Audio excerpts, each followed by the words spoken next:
गैरत के नाम पर ये बेगरती की गई। उन बेगरतों ने इनको कत्ल कर दिया। तो कल्चरल एस्पेक्ट और कोड ऑफ कंडक्ट जो है ना वो मजहब ने ही एक प्रोवाइड किया, राइट? अब गैरत को ज़्यादा डिफाइन करेंगे तो मर्दों की गैरत का क्राइटेरिया कुछ और है और औरतों की गैरत का क्राइटेरिया कुछ और है। उस क्राइटेरिया पे देखेंगे तो पाकिस्तानी जो पूरी कौम ही बेगैरत है, क्योंकि औरत को ज्यादातर मज़ाहिब ने जो ना एक भेड़ बकरी की तरह ही रखा है, और कानून इस पे इतना सख्त होना चाहिए कि इतनी शदीद पनिशमेंट मिलना चाहिए कि इनकी फिर हिम्मत ना हो ये सब करने की। तीसरा आपका जिरगा है, जिरगा सिस्टम है। इस तरह की बातें करके आप जस्टिफाई नहीं कर सकते कि वो कत्ल सही था। तो इस्लाम में दियत है, कसास है, इस तरह के जो लॉज है ना कि आप पैसा दें और माफी ले लें।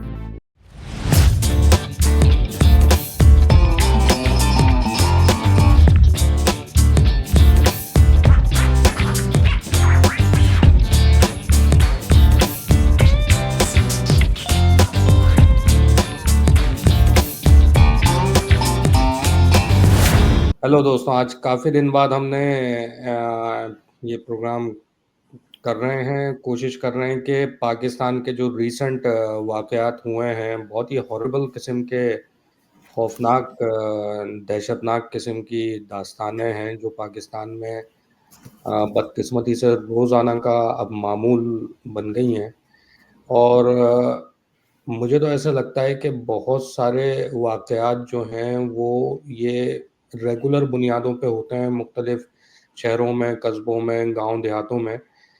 कुछ वाक़यात उसमें से जो हैं वो सोशल मीडिया की वजह से, सोशल मीडिया की और मेन स्ट्रीम मीडिया की ज़ीनत बन जाते हैं, तो हम जैसे लोगों को पता चल जाता है और फिर उस पे डिस्कशन होते हैं, जैसा कि आज भी हम डिस्कशन इस तरह के वाक़यात पे करेंगे। मगर इसका ये मतलब नहीं है कि ये वाक़यात ही हैं सिर्फ़, ये इक्का-दुक्का कुछ वाक़यात हैं। ये वहाँ का अब सोसाइटी का एक नॉर्म बन चुका है कि ब्लास्फेमी को लेके, गैरत के नाम पर लेकर इस तरह के वाक़यात होते रहते हैं, आए दिन होते हैं। पहले ये था कि गाँव देहातों में हुआ करते थे, अब जो है वो शहरों में भी बड़ी कसरत से वाक़यात हो रहे हैं।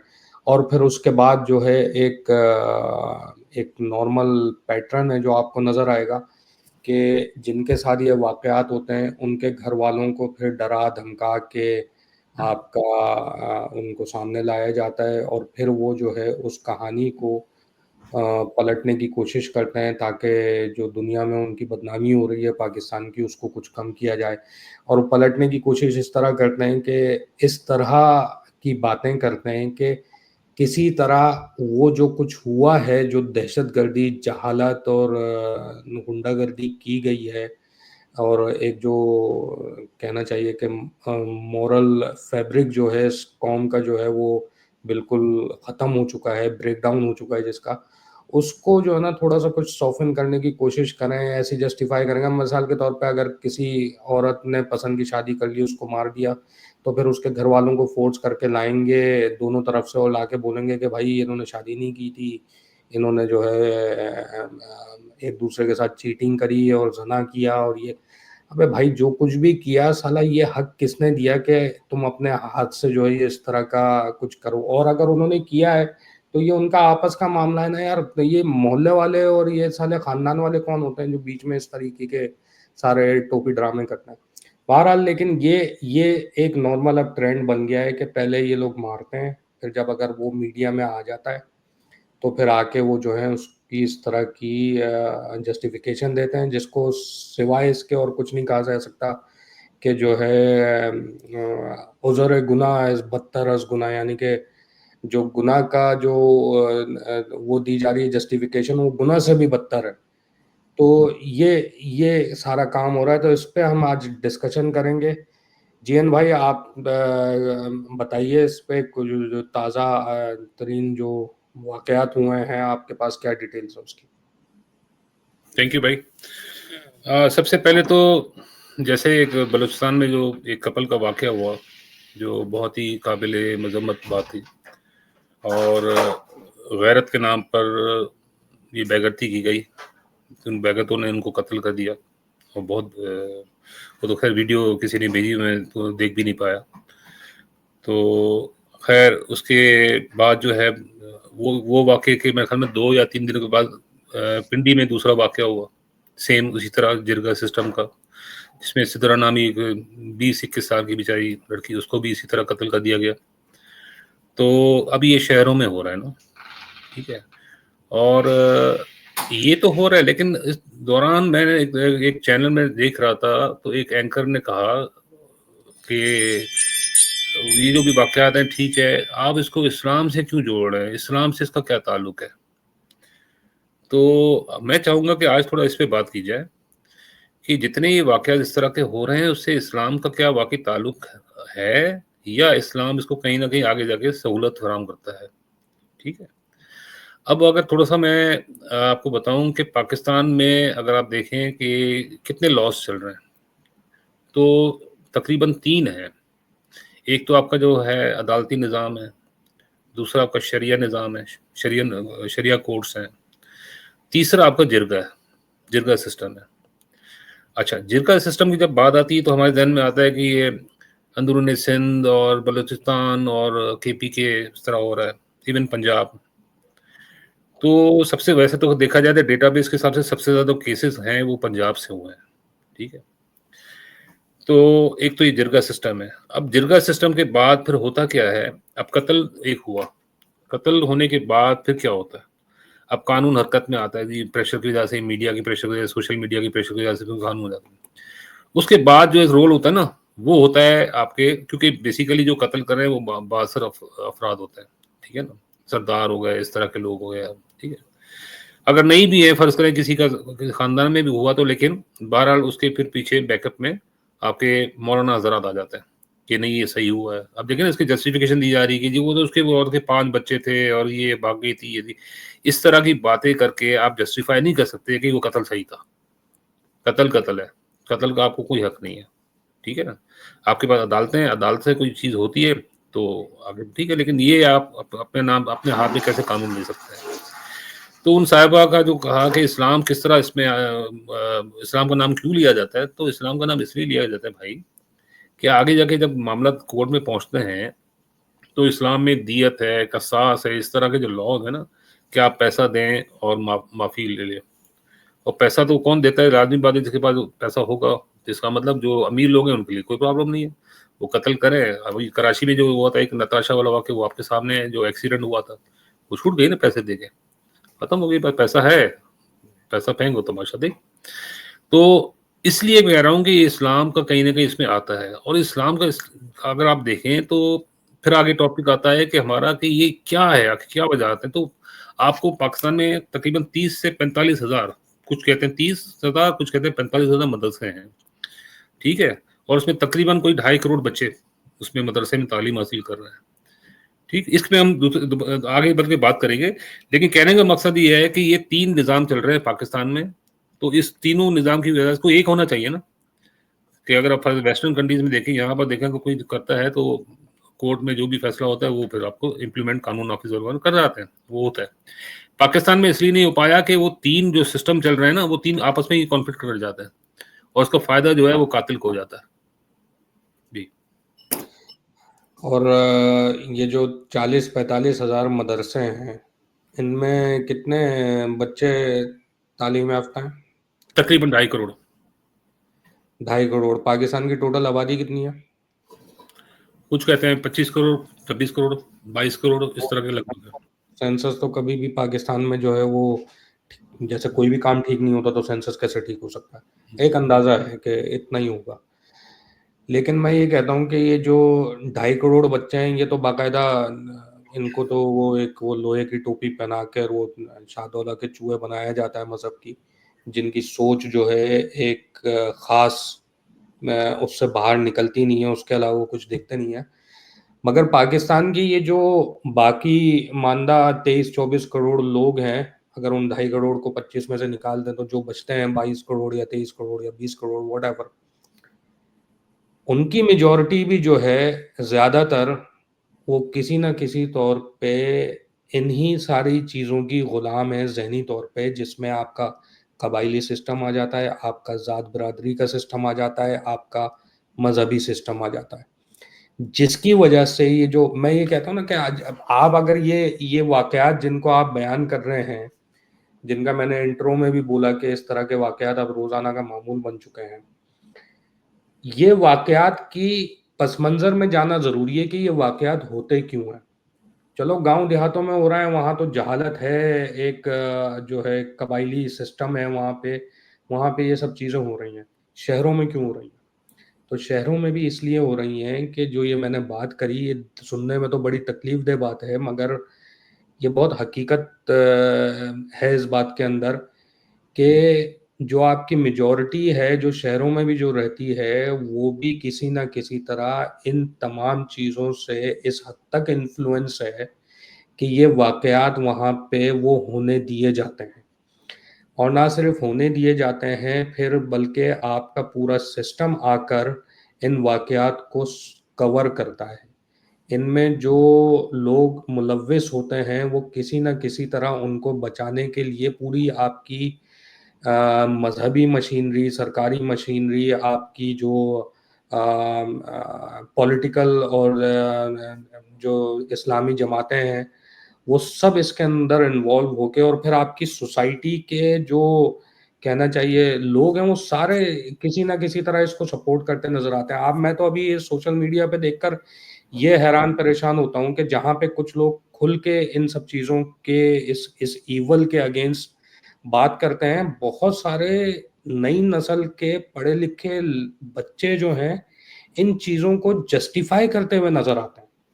जिसकी वजह से मैंने ये बात कही कि आपकी मेजॉरिटी जो शहरों में रहने वाली है, जिनका के एक्सपोजर ज्यादा है, जो कि तालीम याफ्ता है, स्टिल वो इन तमाम ख्यालात से इस हद तक जो है मुतासिर हैं, इन्फ्लुएंस्ड हैं कि वो इन सब चीज़ों को किसी हद तक, किसी लेवल तक सपोर्ट करते नजर आते हैं, जो कि पाकिस्तानी सोसाइटी का एक बहुत बड़ा अलमिया है। ठीक है ना? जब आपकी मेजॉरिटी लोगों के अंदर ये इस तरह की सोच होगी कि पसंद की शादी करना जो है वो एक गुनाह, मतलब काबिले मौत जो है वो गुनाह है कि उसको कत्ल ही कर दिया जाए आदमी को, और पूरी पूरी सोसाइटीज खड़े होकर फिर उसको सपोर्ट कर रही हों, या फिर इस तरह की बातें लाकर उसको इतना ज्यादा उसके ऊपर कहना चाहिए कि केस के ऊपर धुंध चढ़ा दी जाती है कि भाई वो उसका कैरेक्टर है, कैरेक्टर एक तो वैसे ही असैसिनेशन कर दिया आपने फिजिकल एक बंदे की इल्जाम लगा के, फिर उसकी मरने के बाद उसके कैरेक्टर असैसिनेशन शुरू कर देते हैं आपके, जो है वो जानी थे तो यूं भाग के उन्होंने ये कर लिया, तो उन्होंने ओ भाई वो कुछ भी थे। यहाँ पे भी तो होती हैं चीटिंग वीटिंग के केसेस यार, भाग के कर लेते हैं, अपनी पसंद से कर लेते हैं, बच्चों वालियां भी कर लेती हैं, बच्चों वाले भी कर लेते हैं, सब कुछ कर लेते हैं, तो सो व्हाट, आप छोड़ दो, आप तलाक दे दो यार, आपके पास और वेज है ना, क्यों आपको ऐसे लोगों के साथ रहना है, आप अलग कर लो। मारने का हक आपको किसने दिया है यार? ये कौन सा मतलब साला जानवरों वाला माशरा है यार आपका, समझे ना? तो इसके पीछे सिर्फ मजहब तो है ही, मैं उसको डिनाई नहीं कर रहा हूँ। अभी मैं एक पॉडकास्ट देख रहा था हारिस सुल्तान की, अपनी हम उसमें लेके नहीं आते हैं इस लेवल की डिटेल, मगर उसने जो है इन तमाम वाकयात को उसने मजहब से बाकायदा जोड़ा, और उसने वो हदीसें कोट करी कि जिसमें ये दिखाया उसने कि पसंद की शादी करना जो है वो जना के बराबर है, जो मफहूम है उसका। ठीक है? तो जब इस तरह की जब बातें आपका होंगी, और फिर आपके मुल्ला खड़े होके सारे पाकिस्तान में अपना पिछवाड़े का जोर लगा लगा के इन सब चीज़ों को किसी ना किसी तरह जस्टिफाई कर रहे होते हैं, और इस तरह के केसेस के अंदर जो है वो सड़कों पे निकल आते हैं, और मतलब इतना फोर्स करते हैं, खुली बदमाशी करते हैं कि सुप्रीम कोर्ट्स के और दूसरी अदालतों के फैसलों को बदलवा देते हैं वो। तो भाई मजहब का तो है ही सपोर्ट, मगर मैं ये कहता हूँ कि सिर्फ मजहब नहीं है, जैसे मैंने आपको बताया कि इसमें आपका कबाइली सिस्टम, आपका जो है ये ज़ात बरादरी का सिस्टम जो है बहुत ज़्यादा स्ट्रांग है पाकिस्तान के अंदर। वो बहुत सारे चीज़ें जो है ना इसके अंदर इन्वॉल्व है, यानी कि आपका पाकिस्तान का सबसे बड़ा अलमिया तो मैं ये समझता हूँ कि आदमी पढ़ लिख कर पीएचडी करके भी अपनी ज़ात बरादरी से ऊपर, अपनी ज़बान से ऊपर, अपनी लिसानियत से ऊपर सोच ही नहीं पाता है वो। उसकी हर चीज जो है उसी सर्कल के गिर्द घूम रही होती। अच्छा, इसको इसको इसको इसको जो है आप इस तरह देखें कि बड़ा अच्छा पॉइंट है आपका कि ऐसा पढ़े लिखे लोग भी क्यों कर रहे हैं, ठीक है? ये असल में एक माइंडसेट है, ये एक बाकायदा जो है लोगों के ज़हनों में बिठा दी गई है कि गैरत। अब गैरत को ज़रा डिफाइन करेंगे तो मर्दों की गैरत का क्राइटेरिया कुछ और है और औरतों की गैरत का क्राइटेरिया कुछ और है, ठीक है? अब अगर इस्लाम में जैसे पर्दे का ज़िक्र है, हिजाब लो, ये लो, अब उसको जोड़ दिया गया औरतों के साथ कि जी औरत वो गैरतमंद औरत वो होती है जो अपनी हिफाज़त करे, पर्दा करे, ये करे, किसी से खामखा बात नहीं करे, मतलब एक मुख्तलिफ उसके वो उन्होंने बना दिए। सिमिलरली मर्दों के हिसाब से गैरत क्या है भाई? कि जी वो बहादुर है और वो जो है बड़ा वायलेंट भी है, ठीक है? वो अपनी औरतों को इधर-उधर जो है यानी कि उन पे कंट्रोल रखता है, समझे? इस तरह की गैरत बनाई गई है, ठीक है? जो कि ये जहालत, है नहीं, ये जहालत। सारे जबकि अगर जहालत कॉन्सेप्ट वैसे सारे गैरत तो ये चीज़ है ही नहीं, गैरत तो ये है कि भाई आप किसी कोई ज़ुल्म हो रहा है, कहीं ज़्यादती हो रही है, कहीं कोई नाजायज़ काम हो रहा है, आप उसको रोकें और उसके लिए आवाज़ उठाएँ, दैट इज़ गैरत। वो गैरत का क्राइटेरिया नहीं है ना। वहाँ जी, वहाँ उस क्राइटेरिया पे देखेंगे तो पाकिस्तानी तो पूरी कौम ही बेगैरत है, क्योंकि आपके रोड पे जो है अगर किसी औरत के साथ ज्यादती हो रही हो, कोई बदमाशी कर रहा हो, कुछ भी कर रहा हो, कोई भी नहीं बोलता, लोग चलते हुए देखते रहते हैं। ठीक है, कोई भी आदमी किसी आदमी के साथ ज्यादती कर रहा हो, कोई किसी की मदद नहीं करता। तो वो जो क्राइटेरिया आप बता रहे हैं उस हिसाब से देखें तो मेजोरिटी तो फिर वैसे ही बेगैरत है पाकिस्तानी कौम। ठीक है ना? तो इनका तो वो सही कह रहे हैं आप, इनके यहाँ गैरत का नाम पर इनका, और सिर्फ गैरत नहीं यार, फिर वही वाली बात आ जाती है, गैरत, मजहब, जात बिरादरी, हर चीज के नाम पे ऐसा इनके जहनों में चीजें बिठा दी गई हैं। और वो जो जहनी तौर पे उनको वो शाह दौला के जो चूहे जिस तरह बनाए जाते हैं कि उनको लोहे की टोपी पहना देते हैं बचपन से ही इन सारी चीजों की।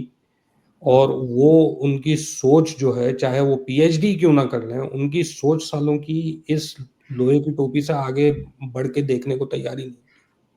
तो ये इस जो चीज़ें इस तरह की बिठाई गई हैं, तो ये डेटा कहाँ से आ रहा है? ये इन्फॉर्मेशन कहाँ से आ रही है उनके पास? ये इन्फॉर्मेशन आपके पूरे कल्चर के अंदर से आ रही है ना। आपका मुल्ला भी यही फीड कर रहा है, ये कहीं आपके न किसी न किसी पॉलिटिशियंस भी तालीम से तो ले रहे हैं नहीं? आपकी जो है जो इंस्टीट्यूट्स हैं, इवन आपके एजुकेशनल इंस्टीट्यूट, वो भी यही फीड कर रहे हैं। मतलब कहीं से भी आपको इसके अगेंस्ट कोई बात जो है करती हुई नजर नहीं आती। अगर कोई करते हैं तो वो उन पे लेबल्स लगा के उन लोगों को साइड लाइन कर दिया जाता है। उनको बिल्कुल जो ना माशरे के अंदर नक्कू बना के एकदम वो आप मार्जिनलाइज्ड कर देते हैं। जो भी बात करते हैं उन पे, कभी लिबरलिज्म का आप लगा रहे हो, लिबरलिज्म एक बहुत बड़ी बड़ी गाली है वहाँ पे। ठीक है ना? तो वो लगा देते हैं। आप मॉडर्न होने का वो लगा देते हैं, वेस्टर्न होने का लगा देते हैं। मतलब आपने इतने सारे लेबल्स बनाए हुए हैं कि वो लेबल्स लगा के तो जो जो लोग बेचारे, अगर कुछ उनका दिमाग चलता भी है, उनको नजर आता है कि ये क्या जहालत और पागलपन इस कौम के अंदर हो रहा है, तो वो बेचारे डर के मारे खामोश हो जाते हैं, क्योंकि उनको वो लेबल्स लगा दिए जाते हैं।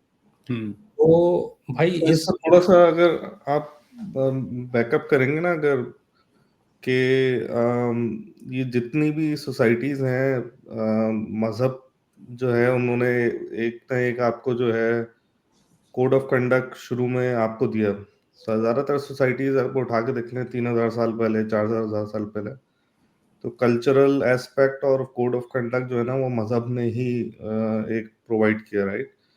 तो चाहे वो क्रिश्चियनिटी हो, चाहे जुडाइज़्म हो, चाहे हिंदुइज़्म हो, चाहे आपका जो इस्लाम का आपका नाम ले लें, तो औरत को ज़्यादातर मज़ाहिब ने जो ना एक भेड़-बकरी की तरह ही रखा है।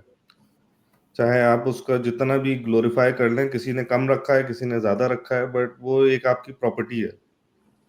और उसको जो है मर्द जो है वो उसका हुक्मरान है, ठीक है?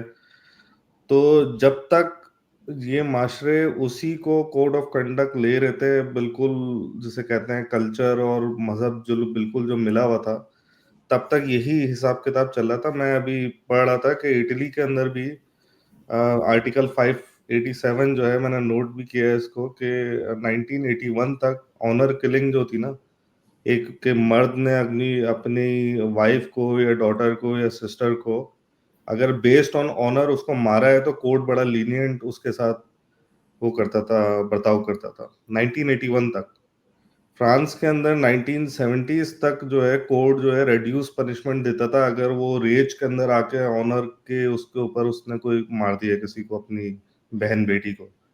लेटिन अमेरिका यानी कि ब्राजील वगैरह में भी ये जो कानून था 1990 तक और 2000s तक था बहुत बहुत सारी कंट्रीज के अंदर।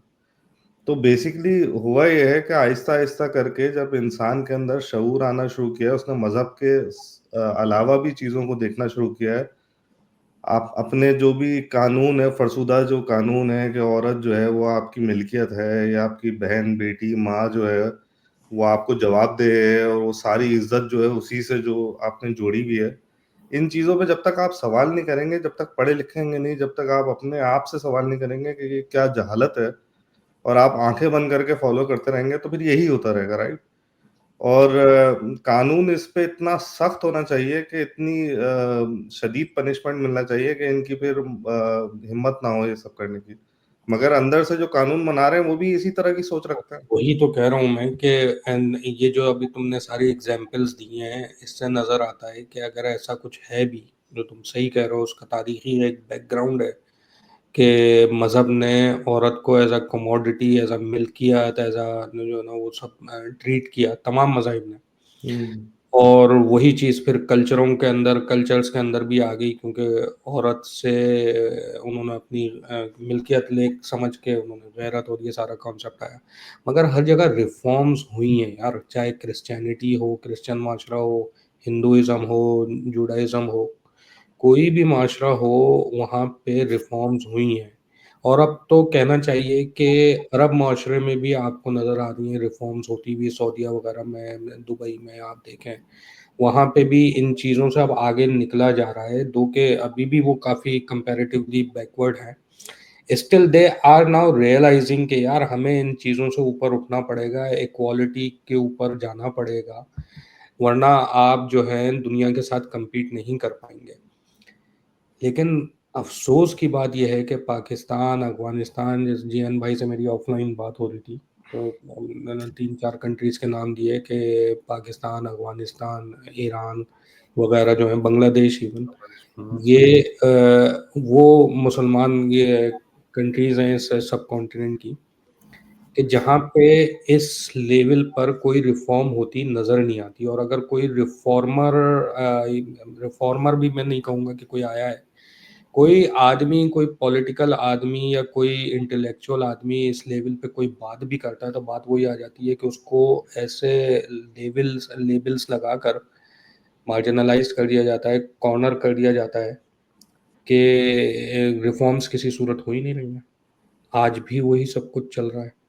मतलब आप देखो, इस तरह के वाक़यात दुनिया में इक्का-दुक्का अगर कहीं होते भी हैं तो, लेकिन वो कानून इतनी तेज़ी से हरकत में आता है और इतनी सख्त सज़ाएँ दी जाती हैं कि वो जो है पूरे माशरे के लिए इबरत बना दिया जाता है उसको। और आप अगर ये देखें कि आई थिंक 14-15 लोग हैं उस वीडियो के अंदर, जो बलूचिस्तान की जो क्वेटा की तरफ की जो वीडियो जो आई है, और कितने धड़ल्ले से उन्होंने अपने हाँ, आप को रिकॉर्ड भी कर रहे हैं। रिकॉर्ड कर रहे हैं, खुद रिकॉर्ड कर रहे हैं, क्योंकि इस चीज़ को वो कहना चाहिए ना कि they are bragging about it, कि वो बता रहे हैं दुनिया को कि यार ये हमने किया है, कितने गैरतमंद लोग हैं हम लोग, और कितने बहादुर लोग हैं कि हमारी इस चीज़ के ऊपर बात आई है तो हम लोगों ने, और खुल के वीडियो बना के दुनिया को दिखा रहे हैं, जिसको जो करना है कर लो, क्योंकि उनको पता है कोई कुछ नहीं कर सकता है। अच्छा, आप एक एक बात ये सोचें कि जब उधार लेने तुम खड़े होते हो एज अ कौम, हर आदमी एक दूसरे से उधार मांग रहा है, फिर दूसरी दुनिया से उधार मांग रहे हैं, अपने जो बरादर ममालिक हैं उनसे उधार मांग रहे हैं, और शर्म गैरत वहां तो मर जाती है तुम्हारी। यहाँ पर एक मजलूम कोई अगर आपको मिल जाए, जो निहत्था इंसान जिसके पास कोई पावर नहीं है, वहां आपकी सारी गैरत जाग रही है। गैरत इसमें नहीं है कि यार मुझे अपना कमाना है, अपना खाना है, अपने पाँव पे खड़ा होना है। वो गैरत तो है ही नहीं ना। वही जीएन भाई ने भी बात करी, उन उन क्राइटेरियाज पे जाएंगे तो पाकिस्तानी कौम से बड़ी बेगैरत कोई कौम कोई नहीं है। लेकिन हाँ, औरत वाले मामले पे आएंगे तो पाकिस्तानी कौम से बड़ी गैरतमंद कौम आपको कोई नजर नहीं आएगी। भाई यहाँ पर ये पाकिस्तान में ही आपको हिस्टोरिकली बहुत सारे इलाके ऐसे हैं, तो बहुत सारे हमारे लोग जो है इतने बेशरम है, ठीक है, और वो उनको धंधे पे बिठा देते हैं। आपके अभी कराची के अंदर खुले हुए इस तरह की चीजें हैं जो बिल्कुल शहर के बीच में, लाहौर के अंदर भी हुई है, बच्चियों को जो है ना धंधे पे बिठा देते हैं। सही है, उनकी कमाई आप खा रहे हो तो, और गैरत आपकी जो ना ऐसी जागती है कि जो ना इन सब चीजों में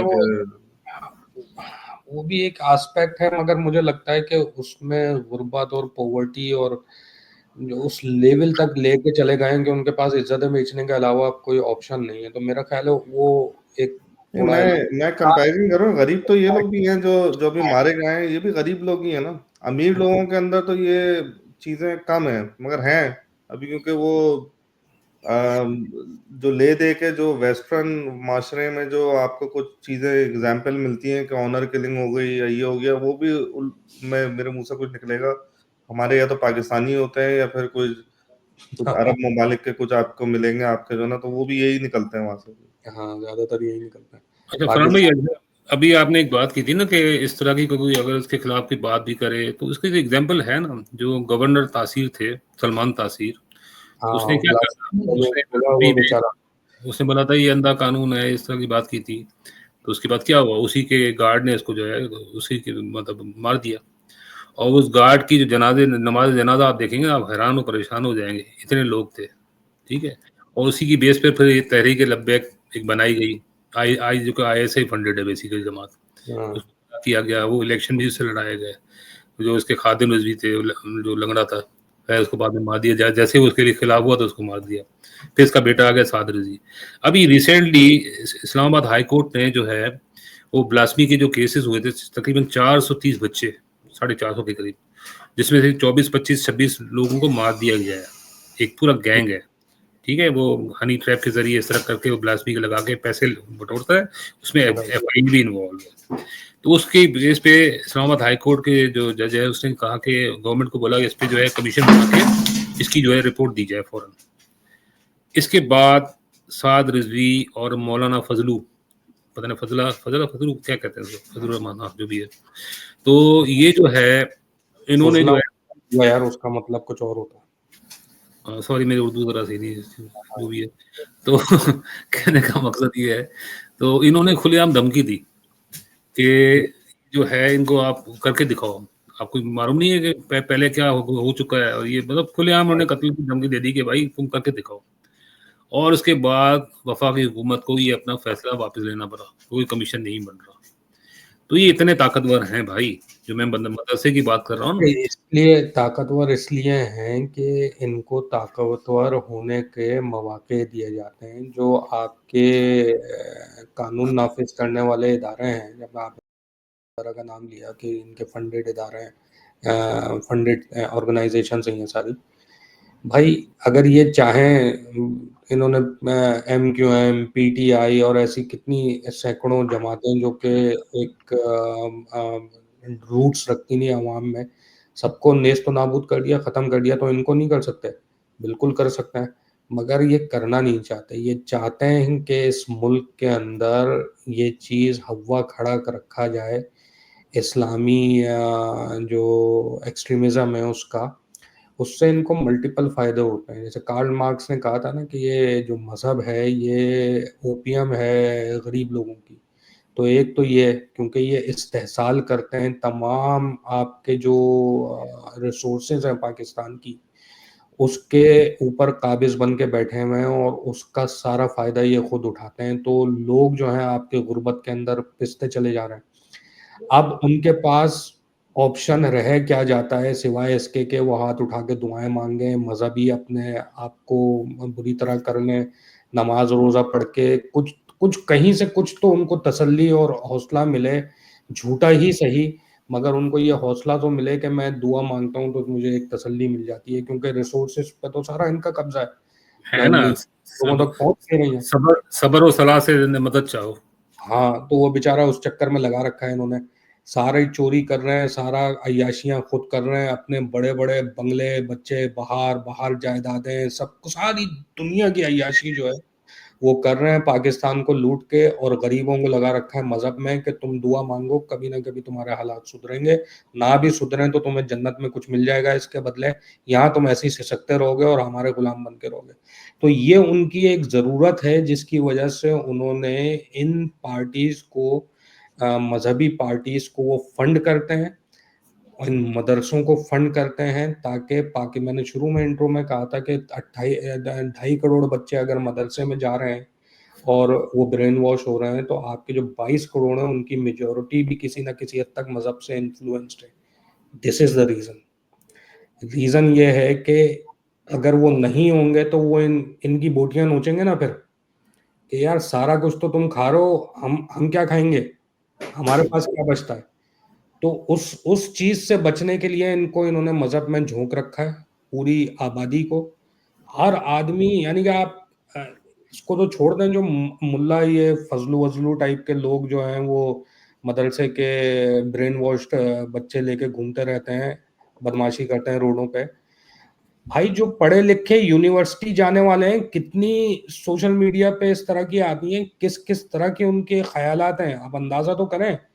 जो पढ़े लिखे लोग हैं वो दाढ़ी वालों से ज्यादा खौफनाक मजहबी एक्सट्रीमिज्म है उनके अंदर।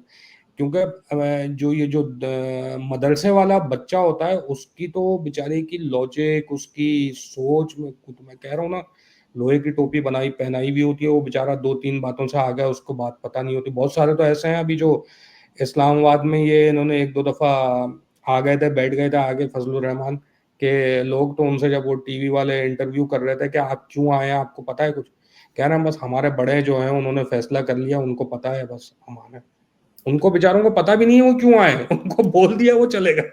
ठीक है ना।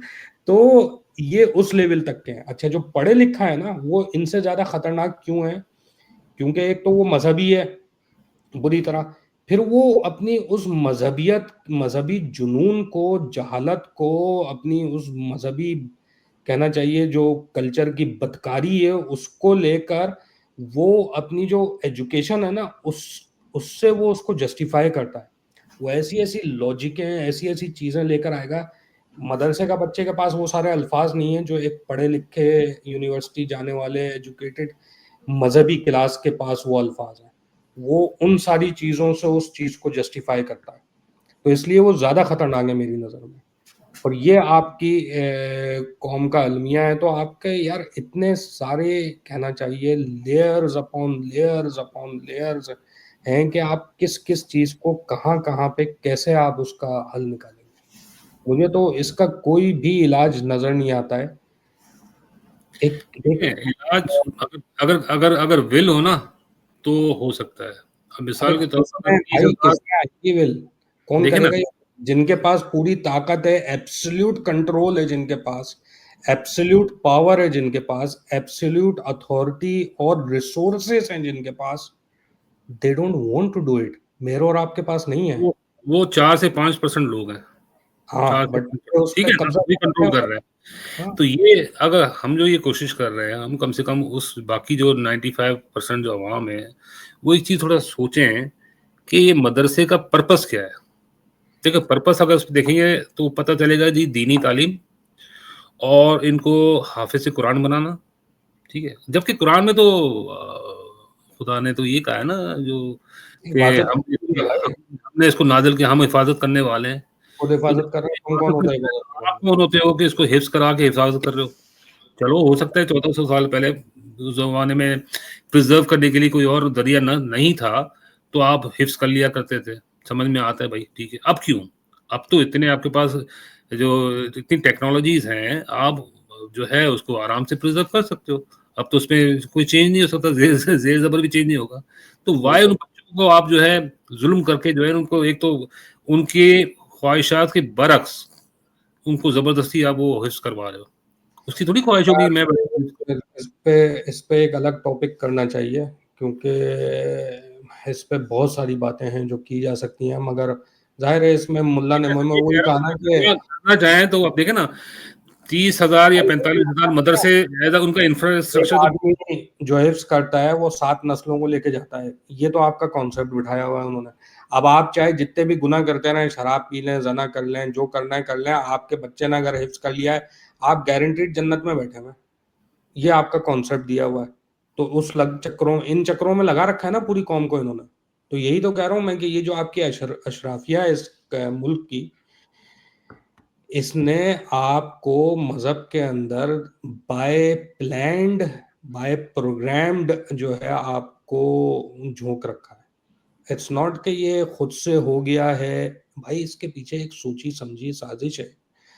और ये सोचा समझा जो तरीक़ेकार है, इसको बाकायदा ये इन्फोर्स करते रहते हैं ताकि किसी की भी सोच में, मैं वही कह रहा हूँ ना कि इनके जो बदमाशियां हैं, अशराफिया की बदमाशियां, उसकी तरफ ना जाएं और लोग इनके गिरबानों में और इनके पेट पे जो है ना वो लात ना मारेंगे, तो जो तुम हमारा निवाला छीन के खा गए हो उसको हमें वापस दो। तो आई डोंट थिंक बेसिकली वही है ना कि क्रिटिकल थिंकिंग जो है ना, वो जब तक माशरे के अंदर डेवलप नहीं होगी, कि लोग जब तक सवाल करना नहीं सीखेंगे, और सवाल करना बेसिकली सीखेंगे क्या, आपको बचपन से उसका गला घोट दिया जाता है। एग्जैक्टली तो चाहे वो आपका टीचर हो, चाहे आपके माँ बाप हो, वो आपको सवाल करने की इजाज़त नहीं देते, कि दीन में वैसे ही सवाल करना जो है वो उसकी इजाज़त नहीं है। जो आपको बोला गया है खामोशी से कर लो, और फिर उसके बाद आप स्टेट लेवल पे अगर आप जो आपकी जो एस्टेब्लिशमेंट है उसके बारे में कोई सवाल उठाएंगे तो वहां आपको शट अप कर दिया जाता है। तो मतलब फिर उस कौम में फिर क्या होगा फिर? क्या होगा? अब नहीं हो सकती ना, क्रिटिकल थिंकिंग डेवलप नहीं की जाने दी जाती। रीज़न ये है कि जब भी आप कोई सवाल उठाएंगे तो हर सवाल घूम फिर कर, चाहे वो आप मज़हब की तरफ से आए, आप ये जो कबायली सिस्टम की जो जहालत है हमारे लोगों के अंदर, पाकिस्तान की मेजॉरिटी कबायली सिस्टम से बिलोंग करती है, चाहे वो सिंधी कल्चर हो, पठान कल्चर हो, बलूची कल्चर हो, पंजाबी कल्चर हो, कोई भी कल्चर हो, ये कबायली सिस्टम के साथ जो है अपने आप को आइडेंटिफाई करते हैं और उस पर फ़ख्र महसूस करते हैं, उसको लेके चलते हैं। तो आप इधर से आएँ, आप तालीमी मैदान से आएँ, आप मज़हबी मैदान से आएँ, कहीं से भी जब आप आएँगे और सवाल उठाएँगे, तो अल्टीमेटली वो सवाल जाएगा इनके गिरबानों तक। वो सवाल जाएगा चैलेंज करने में इनकी अथॉरिटी को, इनकी हुक्मरानी को, और वो फिर उसको पहना देंगे उसका लिबास कि ये वतन के अगेंस्ट है, ये पाकिस्तान के अगेंस्ट है, ये इसके अगेंस्ट है, इदारों के खिलाफ है, इसके खिलाफ है, मजहब के खिलाफ है। और फिर वो आपके ऊपर इस तरह के आपके ऊपर फतवे लगा दिए जाएंगे, आपके ऊपर लेबल्स की, वही जो मैंने बात करी, वो लेबल्स लगा दिए जाएंगे किसी ना किसी, क्योंकि हर सवाल जो है वो इनके लिए खतरा है, इनके लिए थ्रेट है। अभी पाकिस्तानी कितने यूट्यूब चैनल्स बंद कर दिए गए ना, उनके ऊपर ये सारे चीज़ें खतरे की वजह से, क्योंकि वो सवाल कर रहे थे और लोगों को ये मजबूर कर रहे थे कि ये क्रिटिकल थिंकिंग पैदा की जाए, उनसे सवाल करे जाएं। तो क्या किया, हम लोग ज़्यादा देंगे, अभी तो हमारी विजिबिलिटी नहीं है ना। जिस दिन हमारी विजिबिलिटी ज़्यादा बनी, हम लोग इस तरह की हम भी उस लिस्ट में शामिल हो जाए। आप देखें ना, वो मजे की बात ये है कि चलो ब्लास्मी लॉ तो अपनी जगह है, जो ब्लास्मी का कानून जो 295C है, इसके खिलाफ बात भी करेंगे तो वो भी ब्लास्मी है। हाँ हाँ, 290, अब देखें 295 और सी, 295 और सी, ये इंग्लिश का वर्ड है और वो उस कानून की शिक नंबर है, ठीक है। या इसका अरबी से कोई ताल्लुक नहीं है, इसका इस्लाम से, इस वर्ड का 29C का इस्लाम से भी कोई ताल्लुक नहीं है, कुरान और सुन्नत से भी कोई ताल्लुक नहीं है। मगर 295C बजाते खुद ये वर्ड, इस वर्ड की डिटेल की बात नहीं कर रहा मैं कि पीछे क्या है, वो वर्ड बताते खुद जो है पाकिस्तान के अंदर अब ये भी सेक्रेड हो गया। ये भी एक बहुत ही कहना चाहिए मुकद्दस वर्ड हो गया है कि अगर आपने 295C ABC के ऊपर भी कोई मजाक कर दिया, अब जैसे किसी ने वो 295C का एक परफ्यूम, लड़का वो पाकिस्तान छोड़ के भाग गया, वो 295C का परफ्यूम निकाला था, उन्होंने कहा भाई ये तो वर्ड है ना यार, मैं किसी कोई वो थोड़ी कर रहा हूँ। वो पाकिस्तान छोड़ के भाग गया, वो दुनिया में पीछे लगे होंगे उसके, जहां मिल जाए उसको ठोक देंगे वो। तो ये हाल है इस कौम का कि आप उसको तो छोड़ दें कि कुरान सुन्नत और उसके पीछे बैकग्राउंड क्या है। इस इंग्लिश का जो वर्ड है 295C, ये भी मुकद्दस है। ये इस कौम की जहालत का लेवल आप देखें माशाल्लाह से, ये मतलब ये दुनिया में इनका कोई सानी नहीं है भाई जहालत में। ये इसका मतलब ये है, ये तभी ये है कि वो कहते हैं ना कि कसम है ज़बाने की, पाकिस्तान में इंसान खसारे में है, सिवाय इसके जो ज़िंदा निकलने में कामयाब हो गया वहाँ से। हाँ, या फिर जो एस्टेब्लिशमेंट आर्मी की फैमिलीज से बिलोंग करते हैं, सियासतदानों की फैमिलीज से बिलोंग करते हैं, बड़े वाले वो सियासतदान भी अच्छे मैं सियासतदान नहीं। इंसान की बात कर रहा हूँ, मैं इंसान की बात कर रहा हूँ। हाँ, ये सही बात है। वो ये लोग तो इंसान ही नहीं है भाई, ये लोग तो पता नहीं क्या है, खुदा है पाकिस्तान के। हाँ, लेकिन यार बहुत बुरा हो रहा है, बहुत बुरा हो रहा है। अभी सरगोदा में वो पता नहीं कहाँ पर बच्चे का जो 14 साल का वो एक वाक़या अभी, मतलब एक दिन छोड़ के दूसरे दिन इस तरह के वाक़यात आ रहे हैं। नहीं यार, मैंने वो इंट्रो में कहा ना, ये सब चीजें बहुत रेगुलर हैं, रोजमर्रा के मामूलात हैं इस पूरे माशरे में। ये हर जगह हो रहे हैं। हो ये रहा है सिर्फ कि सोशल मीडिया, क्योंकि हर आदमी के हाथ में अब सोशल मीडिया है, फोन है, रिकॉर्डिंग है, एकदम से वो मोबाइल लोग रिपोर्ट आप बोल रहे हैं। जी हाँ। वजह से इस तरह के इक्का दुक्का वाकयात आपको वो सुनने को मिलते हैं, तो हमें तकलीफ होती है। बट ऐसा नहीं है कि ये इक्का दुक्का यही वाकयात हो रहे हैं भाई, ये इस तरह के अगर आप हर केस को देखने शुरू कर देना तो हर जगह इस तरह के वाकयात हो रहे हैं। इवन ये जो बलूचिस्तान वाला जो वाक़या आप देख रहे हैं, ये अभी थोड़ी हुआ है। इसको 2.5-3 महीने पहले की बात है, ये हुआ है। हाँ, तो ये ये तो वीडियो लीक हो गई ना वीडियो कहीं बनाई से, उन्होंने, खुद रिलीज़ की है। वीडियो लीक हो गई ना लेट, इस वजह से ये मामला आ गया। और रिलीज़ ये की है। लीक नहीं हुई, खुद ही रिलीज़ की है इन्होंने। रिलीज किया, उनको भी वो चाह रहे होंगे ना कि इस तरह के और लोग जो हैं वो भी देख लें कि अगर जी किसी हाँ। ने ऐसी कोशिश करी, या अपने आप की अपना वो कर रहे होंगे कि हम लोग कितने गैरतमंद हैं। गैरत का तो मेयार ही औरत है ना हमारे यहाँ। जी। तो ये है चक्कर। बहरहाल अब ये देखें, अब इस पे तो डिस्कशन तो हमने कर लिया, अब आखिरी सेगमेंट में इसको क्लोज करते हैं। मेरे ख्याल है अब सिर्फ सॉल्यूशंस पे बात कर लें कि क्या, वैसे तो कोई सॉल्यूशन नहीं, मेरे हिसाब से कोई सॉल्यूशन है ही नहीं, लेकिन just for the sake of it कि अगर कोई सॉल्यूशन हो सकता है तो वो क्या हो सकता है, अपने अपने ख्यालात का इजहार करें और फिर इसको बंद करते हैं, हम प्रोग्राम को खत्म करते हैं। यार मैं समझता हूँ सबसे पहले तो जितने पाकिस्तानी मदरसे हैं ना, इनको कन्वर्ट किया जाए स्कूलों में। आपके पास इंफ्रास्ट्रक्चर मौजूद है, आपको सिर्फ जो टीचर्स हायर करने हैं, बच्चे आपका अवेलेबल हैं। इसको आप अपने दिफाई मामलात में जितना पैसा खर्च कर रहे हैं, उससे बेहतर है कि इन बच्चों में एजुकेशन करें, इनकी सेहत के लिए फंड में इजाफा करें, ताकि ये बड़े होकर इस मुल्क के लिए कुछ काम कर सकें। इन मदरसों से कोई फ़ायदा नहीं हो रहा। और इन मदरसों का जो पर्पस था, जब मैं पहले अर्ज़ कर चुका हूँ कि प्रिज़र्व करने के लिए, आप कुरान तो प्रिज़र्व है अब क्या ज़रूरत है मज़ीद उनके दिमागों में बेचारों को मासूमों के जो है ज़ुल्म करवा के और उनको उनके साथ जो है फिर ज़्यादती जितनी और होगी। पहले वो टेक्नोलॉजी, रिकॉर्डिंग टेक्नोलॉजी नहीं थी तो वो था। अब तो एग्ज़ैक्टली। हर हाँ, किस्म की रिकॉर्डिंग टेक्नोलॉजी अवेलेबल है, पेपर जी। भी है, नॉन पेपर भी है, हर जगह आप वो कर सकते हैं। तो आप क्यों इसी के ऊपर पूरी कौम को लगा के आप जिंदगी भर उसकी जो है वो। But exactly. बात ठीक है, और बताएं तारिक, तुम क्या कहोगे this solution? Is this is really complicated, right? क्योंकि अगर आप मदरसे बंद भी करते हैं, हमारे स्कूल भी जहालत से भरे हुए हैं। ठीक है, मदरसे तो ठीक है, अब मदरसों में आप सम्मान नहीं बना, वो वाली बात आपकी। बट हमारे स्कूल के टीचर, हमारे माँ बाप और हमारा माशरा जो है वो जहालत से इस कदर इन्फेस्टेड है कि उसका जो ना बड़ा मुश्किल है। मैं एक एग्जांपल आपको ये देता हूँ कि आप जैसे आप पंजाब की साइड पे चले हैं, तो मैं I am not targeting any any nation, right? आपका जो लोग, हर कोई आपसे पूछेगा रिश्ते के लिए भी, अगर आप जा रहे होंगे तो आप जट हैं, बट हैं, चौधरी हैं, सही है, कौन सी जात है आपकी? जटों ने या बटों ने ऐसा क्या तीर मारा है कि जो आपको उसी लीनियज के अंदर रहना है आपको। ठीक है, आप मतलब आप सोचो ना, आपने कैसे कैसे इला बनाए हुए हैं अपने। ये इज्जत हो गया, गैरत हो गया, ये सब वही है, इला ही है आपके, जिसको आप फॉलो कर रहे हो, राइट? तो आपको इन सब चीज़ों को अकल से तोड़ना है आपको, अकल से, रैशनैलिटी से।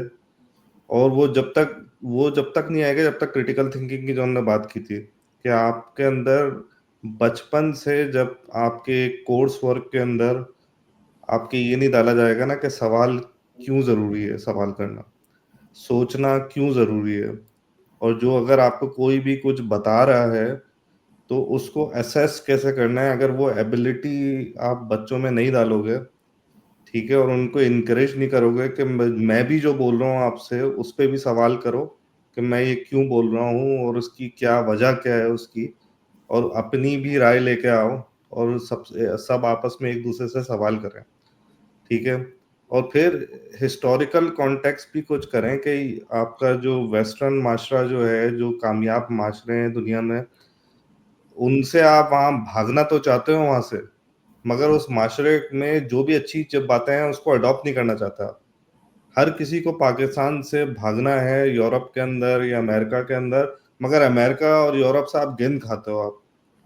आपको जो है ना, आपको अपनी हरकतों से गिन गिन नहीं आती है आपको, ठीक है। अपने माशरे में जो बदबू है उससे गिन नहीं आती है आपको, जो आपके फरसुदा निज़ाम है, आपकी जो बिला वजह के जो गैरत की बेस पे आपने निज़ाम बनाया हुआ है, और फिर आपने जो ये अपने ज़ात पात और इन सब चीज़ों पे जो आप फ़ख्र करते हो, अंधा फ़ख्र करते हो, इन सब चीज़ों पे तो आपको गिन नहीं आती है। उनके थोड़े से छोटे कपड़े पहनने से आपको गिन आती है। आपको झूठ बोलने से, आपको नाप-तोल में कमी करने से आपको गिन नहीं आती है, मगर वहाँ पर आपको जो है ना सवाल करने से गिन आएगी आपको, कि यार ये हर चीज़ पे सवाल उठा देते हैं। सही है, इनके यहाँ तो जो है ना आप कोई भी बात बोलो अल्लाह के ऊपर सवाल उठा देते हैं। आपके जो है ना, जो आप कोई लॉजिकल कोई इनको बात बताओ तो वो इनको समझ में नहीं आती। तो basically from the ground up स्कूलों के अंदर और सब चीज़ों के अंदर लोगों को सवाल करने की आदत, क्रिटिकल थिंकिंग आपको एबिलिटी डेवलप करनी पड़ेगी। साहिल अदीम वाली क्रिटिकल थिंकिंग की बात नहीं हो रही, जो बंदा 1-1 घंटे क्रिटिकल थिंकिंग पे लेक्चर दे के वो ये बात नहीं बता पाता कि क्रिटिकल थिंकिंग होती क्या है, ठीक है। तो मुश्किल काम है ये बहुत, और इसको जो है I don't know way to start, way to begin, क्योंकि पाकिस्तान में ये चीज़ जो है बचपन से ही नहीं, इसका गला घोट दिया जाता है बेसिकली। बिल्कुल। आई थिंक तुमने बहुत अच्छे तरीके से इसको सम अप किया है। मैं अपनी सोच थोड़ी-सी बता दूँ मैं इसको सम अप करके। मैं कैसे देखता हूँ इन सारे चीज़ों को और इसका हल। मेरे हिसाब से इसका हल उस वक़्त तक नहीं हो सकता, जब तक कि पाकिस्तान की एस्टेब्लिशमेंट जो कि एब्सोल्यूट पावर रखती है, एब्सोल्यूट तमाम रिसोर्सेज़ पे उसने इजारादारी अपनी कायम की हुई है। तमाम इदारे जो हैं उसने, चाहे वो मज़हबी इदारे हों, चाहे वो पॉलिटिकल इंस्टीट्यूशंस हों या गवर्नमेंट के जितने भी इदारे हैं वो हों, जिसमें आपकी जुडिशरी हो, आपकी ब्यूरोक्रेसी हो, व्हाटएवर, उन तमाम को वो कंट्रोल करना, वो पाकिस्तान के खुदा हैं बेसिकली। तो जब तक वो नहीं चाहेंगे कुछ भी नहीं होगा। ये आपको उन्होंने मुस्तकिल एक मज़हब में लगा रखा है। मज़हब की इसलिए उनको ज़रूरत है, मैं बयान कर चुका हूँ ऑलरेडी, कि उनके पेटों पे जो है वो लात ना पड़े, लोगों का ज़हन उनकी तरफ ना जाए कि वो जो बदमाशी कर रहे हैं, पाकिस्तान में तमाम रिसोर्सेज़ को कंट्रोल करके और लोगों को बिल्कुल पसमानदगी में उन्होंने धकेला हुआ है। उस तरफ लोगों का ज़हन ना जाए, तो इसलिए उनको मज़हब की ज़रूरत है, तो वो मज़हब को सपोर्ट करते हैं, मज़हबी ये जो इदारे हैं, ऑर्गनाइज़ेशंस हैं, इनको सपोर्ट करते हैं। दूसरी एक और उनकी ज़रूरत ये है कि ये जब मज़हबी लोग, जो उन लोगों को जो कि कोई मदरसे का बच्चा तो आर्मी में और फ़ोर्सेस में नहीं जाता, इस काबिल ही नहीं होता, उसको तो वो लोहे की टोपी बना के उन्होंने सिर्फ़ अपने एहतजाजों के लिए और सड़कें ब्लॉक करने के लिए और उसके लिए तैयार किया होता। ये वाला जो मदरसे का बच्चा या फ़ोर्सेस में नहीं जाता। फ़ोर्सेस में कौन जाते हैं? जो मिडल क्लास जो पढ़े-लिखे वो जाते हैं। लेकिन वो भी उनको मज़हबी माइंडसेट वाले चाहिए होते हैं। क्यों मज़हबी माइंडसेट वाले चाहिए होते हैं? ताकि वो इनकी जो फ़ॉल्स एक नैरेशन इन्होंने बनाई हुई है कि बड़ा दुश्मन है, वो बड़ा दुश्मन भी क्यों है, उसके पीछे भी एक पूरी उनकी कहानी है, उनकी जस्टिफिकेशन ज़ाहिर है ये है कि जब तक वो बड़ा दुश्मन नहीं होगा तो इनका सर्वाइवल जो है उसकी जस्टिफिकेशन नहीं बनती। तो बहरहाल वो एक बड़ा दुश्मन है और उस बड़े दुश्मन को मारने के लिए आपको शहादत का कॉन्सेप्ट चाहिए। तो हर आदमी के, इसलिए ये जो मिडिल क्लास से भी आते हैं, जिनको मैंने शुरू में कहा कि वो भी जो है वो मदरसे के बच्चों से ज़्यादा एक्सट्रीमिस्ट माइंडसेट होते हैं, तो ये बाकायदा एक सिस्टमेटिक तरीके से ये किया जाता है ताकि इधर से इस क्लास से जो लोग आए वो एक शहादत का कॉन्सेप्ट लेकर आए और वो इनको भी इन्हीं को सर्व करें। वो शहादत के कॉन्सेप्ट से इन्हीं को सर्व कर रहे हैं, इन्हीं के इंटरेस्ट को सर्व कर रहे हैं एस्टेब्लिशमेंट के। कोई पाकिस्तान सरजमीन को किसी को शौक नहीं है भाई तुम्हारे साथ जंग वंग लड़ने का।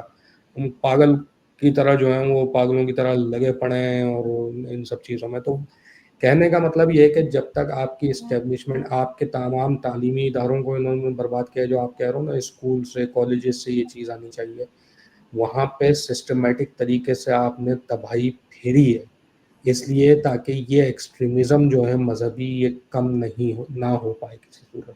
वो नहीं चाहते कि ये कम हो, क्योंकि ये उनके सर्वाइवल के लिए ज़रूरी है। दोनों तरीके से वो मैं आपको बता चुका हूँ कि एक तो ताकि वो मज़हब जो है वो ओपीएम का काम करता है, आपको वो मस्त और सुन करके रखता है इस उसके अंदर के आप कोई दुआएं कबूल हो जाएंगी, आपको इसका सिला वहाँ मिल जाएगा, तकलीफ में कस्म पुरसी में ज़िंदगी आप गुजारते रहेंगे, लेकिन इनकी तरफ आप सोचेंगे नहीं। प्लस इनमें से जो सेलेक्टेड लोग आएंगे इनको सर्व करने के लिए, वो शहादत का कॉन्सेप्ट लेकर आए तो वो भी उनको बेनिफिट होता है। तो इस सब के पीछे जो है सिर्फ एक ही इदारा है, और वो जब तक नहीं सुधरेगा, जब तक वो होश के नाखून नहीं लेंगे, जब तक पाकिस्तान नहीं सुधर सकता। बाकी ये सारी बेकार की बातें हैं कि लोग तो कुछ भी नहीं कर सकते क्योंकि करने नहीं दिया जाता। वही लोग इतने पावरफुल हैं कि इनमें कोई भी आदमी अगर उठता है, वो कौम को सही बात बताने की कोशिश करता है, सही तरफ लेकर चलने की कोशिश करता है, तो उसको मार दिया जाता है, उसको लेबल्स लगा के साइड में कर दिया। जिनको ये मार सकते हैं उनको मार देते हैं, जिनको जेल में डाल सकते हैं उनको जेल में डाल देते हैं, वो बैठा हुआ है बेचारा एक, ठीक है। और जिसके ऊपर कुछ बस नहीं चलता तो उसकी आवाज़ को बंद कर दिया जाता है मुख्तलिफ लेबल्स लगा के। तो कहने का मतलब ये है कि जब तक वो सही नहीं होंगे, पाकिस्तान में कुछ भी सही नहीं होगा और ये सब कुछ ऐसे ही चलता रहा। तो हम सबको मेरे ख्याल में कोशिश ये करनी चाहिए कि अपना अपना हिस्सा डालें, उनको झंझोड़ें। मैंने तो एक अपने पॉडकास्ट में पहले भी कहा था कि भाई हमें पता है कि तुम लोग ही रहोगे, तुम ही लोग पाकिस्तान के खुदा हो, तुम लोग पाकिस्तान को की रिसोर्सेज पे काबिज हो। मैं तो सिर्फ कहता ही हूँ कि थोड़ी सी अपनी मुट्ठियाँ जो हैं वो उसकी गिरफ्त थोड़ी सी कम करो ताकि रिसोर्सेज और दूसरों को भी मिले। सिर्फ तुमको, तुम्हारी फैमिलीज़ को, तुम्हारी एक्सटेंडेड फैमिलीज़ को, तुमसे रिलेटेड लोगों को ही सब कुछ ना मिले, बल्कि आम आवाम को भी कुछ मिले।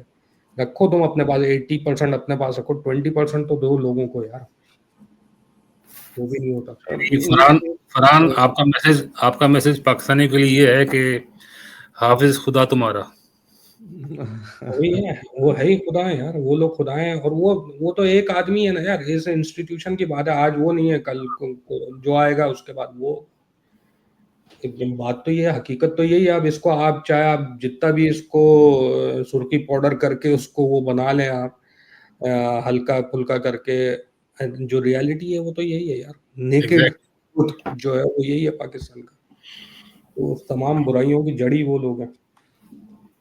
जी जी जी, मेरा एक और मैसेज ये है कि लोग जो हैं वो जो शऊर जो है ना, वो वैसे तो आपको मिलेगा नहीं आपको आसपास लोगों से बात करके, क्योंकि ज्यादातर लोग आपके आसपास जो हैं वो उनकी इतनी सोच है ही नहीं सही है। The only way you can have broader thinking कि आप थोड़ा किताबें ही पढ़ लें, ठीक है। उसके लिए आपको कुछ लोग हैं जो अच्छा काम कर रहे हैं पाकिस्तान में, जैसे बुक बडी और कुछ और चैनल्स हैं जो दे रीड बुक्स राइट, और उसको उससे उनकी भी सोच बढ़ रही है और वो थोड़ा मैसेज पहुंचा रहे हैं। हम हमारी भी यही कोशिश है। तो इसके इसके ऊपर एक एक और बड़ी अच्छी किताब मैंने रिसेंटली पढ़ी थी, एडम ग्रैंट की है, थिंक अगेन, ठीक है। एडम ग्रैंट जो है is a very good writer, और वो गूगल वगैरह के लिए, मेटा वगैरह के लिए वो काम भी करता है, इन्वेस्टर भी है और रिसर्च बेस लिखता है। तो वो जो सोचने की आपकी सलाहियत है ना कि आप जो भी आपके कॉन्सेप्ट जो ठोस बन चुके हैं उनको कैसे ब्रेक करना है, ठीक है, और आपको मुख्तलिफ सोचना कैसे, अपने आप से कैसे अपने आप को कैसे चेंज करना है, तो उसके ऊपर वो बुक है थिंक अगेन, एडम ग्रांट की। तो हाँ, वो ज़रूर पढ़ें और बहुत ही ज़बरदस्त बुक है। बिल्कुल। चलो, आई थिंक यार ये अच्छा डिस्कशन हो गया। लेट्स सी, लोगों से यही हमारी गुजारिश होगी कि देखें, अपना फीडबैक हमें बताएं, बिल्कुल अपना फीडबैक हमें दें। Thank you very much. Thank you. Thank you.